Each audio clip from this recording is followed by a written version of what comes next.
નમસ્કાર દર્શક મિત્રો, MS24 ન્યૂઝ ગુજરાતીમાં આપનું હાર્દિક સ્વાગત છે। હું છું મુસ્તફા ગાજીને। હવે જોઈશું આજના મુખ્ય સમાચાર।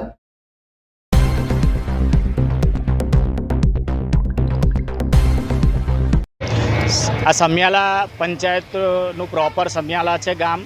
આમાં લક્ષ્મીપુરાનો સમાવેશ થાય છે। આજે પ્રોપર સમિયાલામાં બસ સ્ટેન્ડ પાસે પાણીનો ભરાવો થઈ ગયો।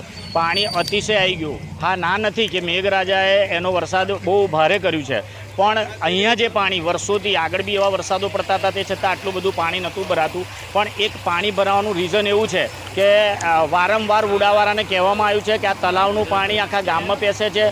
તલાવમાં જે આગળના વુડાનું પાણી જે છે, કોર્પોરેશનનું પાણી આખું સમિયાલા તલાવ પંચમાં આવે છે।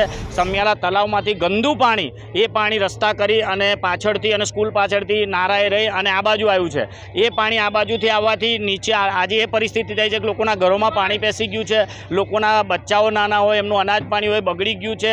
પણ તંત્ર સુધી અત્યાર સુધી જોવા આવ્યું નહીં। પંચાયતના સભ્યો છે, બધા જ છે, પંચાયત દ્વારા કામગીરી કરવામાં આવી છે। અત્યારે જીસીબી મંગાવીને એનો રસ્તો કરવામાં આવ્યો છે, પણ વારંવાર આંદોલનો કરવા છતાં જે તળાવનું પાણી જે વુડાવાળાને લેખિતમાં, મૌખિકમાં, મીડિયાના આધારે જે કહેવામાં આવ્યું, તે છતાં એ લોકોએ કોઈ રસ્તો કાઢવામાં આવ્યો નથી એ લોકો દ્વારા, અને એ લોકોનું પેટનું પાણી નથી અડતું। તમે વિચારો કે આજે તળાવમાં કેટલું ગંદુ પાણી આવે છે। એ લોકોનું બધા નાહી ધોઈ આખું ગટરનું વુડાનું પાણી સમિયાલા ગામમાં સંગ્રહ કરવામાં આવે છે, અને એના લીધે એ તળાવ ફાટીને અત્યારે આ પાણી લોકોના ઘરોમાં ગંદુ પાણી પેસી ગયું છે। જો આ પાણીથી, ગંદા પાણીથી કોલેરા કે મેલેરિયા કે કોઈ પણ બીમારી સમિયાલા પંચાયતમાં કે સમિયાલાના રહેવાસીઓ પર થઈ તો એની તમામ જવાબદારી તંત્રની રહેશે, વુડાની રહેશે।